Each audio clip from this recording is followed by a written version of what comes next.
അനിഷാദ്, ഞാൻ ഈ അപകടമുണ്ടായ സ്ഥലത്തിനോട് ചേർന്നുള്ള ഒരു വീട്ടിലാണ് നിൽക്കുന്നത്. വളരെ വലിയ അളവിലുള്ള കേടുപാടുകൾ സംഭവിച്ച ഒരു വീടാണ്. ആ വീട്ടിലെ ഗൃഹനാഥ ഇപ്പോൾ എന്നോട് പോണ്ട്. ചേച്ചി, എന്താ സംഭവിച്ചത്? രാവിലെ ഞാനിവിടെ ഇരുന്ന് പേപ്പർ വായിക്കണം, ഹസ്ബൻഡും ഇവിടെ അടുക്കളയിൽ എന്തോ കാര്യത്തിന് പോയിരിക്കണം. അപ്പോഴേ പെട്ടെന്നൊരു സൗണ്ട് കേട്ടെ. ഞങ്ങൾ രണ്ടുപേരും എന്തോ പറ്റിയെന്ന് അറിയില്ല. അറിയുമ്പോൾ പെട്ടെന്ന് ടപടപടപേന്ന് ഉറക്ക് കേട്ടതും ഇതെല്ലാം ചില്ലുകളൊക്കെ വീഴാൻ തുടങ്ങി. പെട്ടെന്ന് ഞങ്ങൾ രണ്ടുപേരും ഇറങ്ങി വെളിയിലേക്ക് വന്നു. അപ്പൊ അപ്പുറത്തെ വീട്ടിലൊരു അമ്മ കിടന്ന് കരയുണ്ട്, മോളെ ഓടിവാ, ഞാൻ നിലത്ത് വീണു. അവിടെ അമ്മൂമ്മയും മോളും മാത്രമേ ഉള്ളൂ. അപ്പൊ ഞങ്ങളും വേഗം ഇറങ്ങി. അവിടെ ചെല്ലാൻ ഞങ്ങൾക്ക് പറ്റുന്നില്ലേ, കുപ്പിച്ചില്ലിൽ കൂടെ വേഗം ചെന്ന അമ്മൂമ്മയും കൂട്ടി അടുത്ത വീട്ടിൽ കൊണ്ടേയിരുത്തി. അപ്പോഴേക്കും ഞങ്ങൾ വീട്ടിൽ കയറി നോക്കിയപ്പം എല്ലാം പോയിരിക്കുക.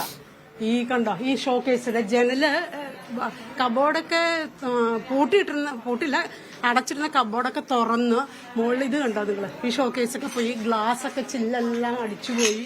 ഇതെല്ലാം ഞാൻ കാണിച്ചു തരാം.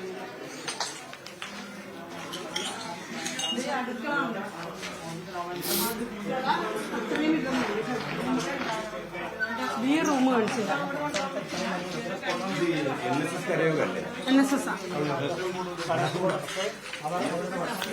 നിഷാദ്, ഈ ദൃശ്യങ്ങളിൽ കാണാം ഈ സ്ഫോടനമുണ്ടായ കെട്ടിടം അല്ലെങ്കിൽ ആ പറമ്പിനോട് ചേർന്ന് നിൽക്കുന്ന ഒരു പ്രദേശമാണ്. ആ പ്രദേശത്ത് ഒരു വീടാണ്. ഈ വീടിന്റെ ഒരു അവസ്ഥ, ഒരു ജനൽ ചില്ല് പോലും പൊട്ടാത്തതില്ല എന്നുള്ള സാഹചര്യത്തിലേക്കായി.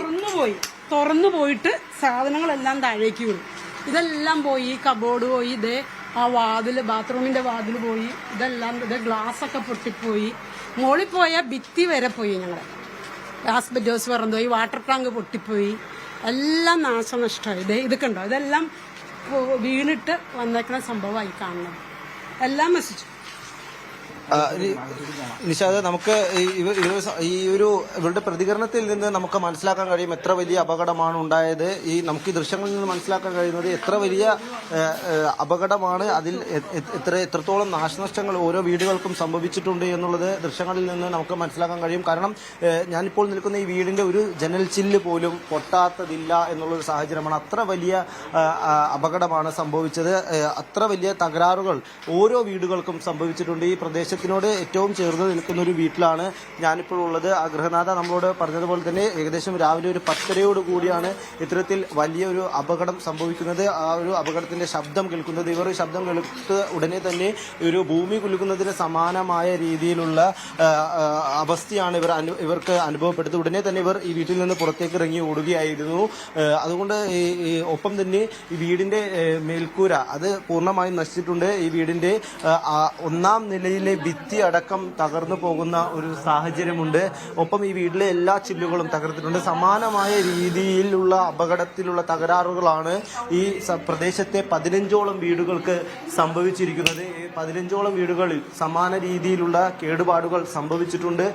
2 വീടുകൾ ഈ പടക്ക നിർമ്മാണം ഉപയോഗിച്ച ഈ ഷെഡിനോടും ആ പറമ്പിനോടും ചേർന്ന് നിൽക്കുന്ന 2 വീടുകൾ അത് പൂർണ്ണമായും നശിച്ചിട്ടുണ്ട്. ആ വീടുകൾ വാസയോഗ്യമല്ലാത്ത നിലയിൽ നശിച്ചു പോയിട്ടുണ്ട്. ഇപ്പോൾ ഈ പ്രദേശത്ത് ഇവിടെയുള്ള ഈ വെടിമരുന്നുകൾ സൂക്ഷിച്ചിരുന്ന ഒരു ഷെഡുണ്ടായിരുന്നു.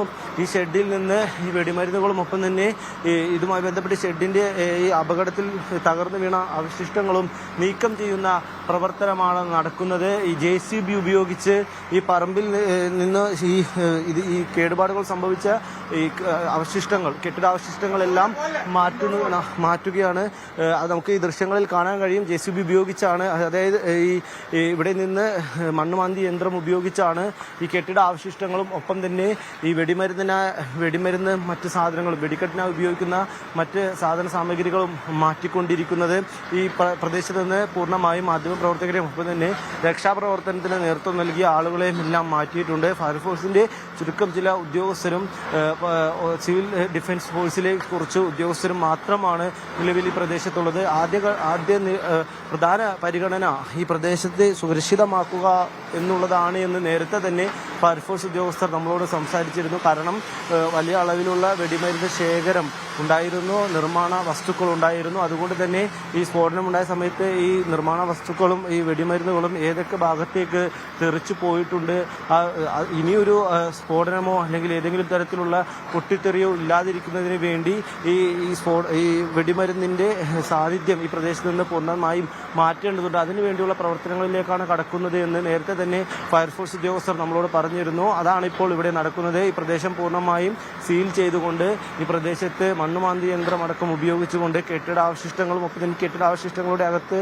ഉള്ള വെടിക്കെട്ടിന് ഉപയോഗിക്കുന്ന വെടിമരുന്നുകളും ഒപ്പം തന്നെ മറ്റ് സാധന സാമഗ്രികളും പൂർണ്ണമായും മാറ്റുകയാണ്. നമുക്ക് ഈ ദൃശ്യങ്ങളിൽ നിന്ന് മനസ്സിലാക്കാൻ കഴിയുന്നത് വലിയ അളവിലുള്ള വെടിക്കെട്ട് നടത്തുന്നതിന് വേണ്ടി ഉഗ്രസ്ഫോടനം നടക്കുന്ന തരത്തിലുള്ള വെടിമരുന്നുകൾ ഇവിടെ ഉണ്ടായിരുന്നു എന്നുള്ളതാണ്.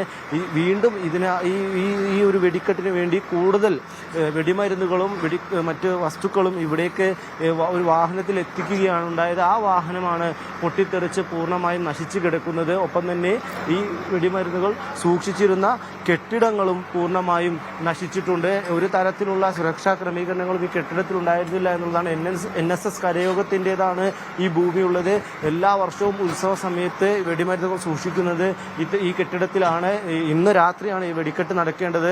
അത്തരത്തിൽ വെടിക്കെട്ട് നടത്തുന്നതിന് വേണ്ടി കൂടുതൽ വസ്തുക്കൾ വാഹനത്തിൽ ഇന്ന് ഇങ്ങോട്ട് എത്തിച്ചതാണ്.